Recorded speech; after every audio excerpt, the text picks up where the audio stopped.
నీరెండిపోతున్న చెరువులో ఉంది. ఇక నేను బతకలేను అనుకుంది.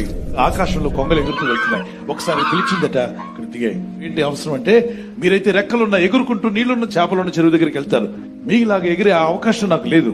కాబట్టి మీరు చిన్న సహాయం చేయగలరా? మీరు ఒక కర్రను గట్టిగా కాళ్ళతో బిగించి మీరు ఎగురుతూ ఉంటే ఆ కర్రను నేను నోటితో పట్టుకుంటా, మీరు నన్ను నీళ్లున్న చెరువు దగ్గరికి తీసుకెళ్లి వదిలేయండి అని రిక్వెస్ట్ చేస్తే కొంగలు రెండు కూడా ఒప్పుకున్నట్టు, ఓకే సాయం చేస్తాను, నో ప్రాబ్లం. వెంటనే కర్రను పట్టుకొచ్చాయి, ఎగురుతున్నాయి.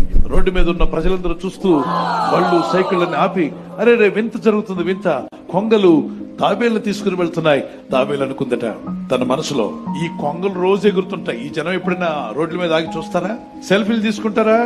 తీసుకోరు. నేను ఎగరబట్టే అందరూ చూస్తున్నారు, అందరూ నా కోసమే చూస్తున్నారు అని చెప్పి తనలో తను అనుకుంటూ కొంగ అని పిలిచిందట. మీరు ఎగురుతున్నప్పుడు ఎప్పుడు ఈ జనాలందరూ రోడ్డు మీద ఆగి ఎప్పుడైనా మిమ్మల్ని అలా చూసారా అంటే, లేదు లేదు, మమ్మల్ని ఎప్పుడు అలా చూడడానికి జనం రోడ్ల మీద ఆగలేదు.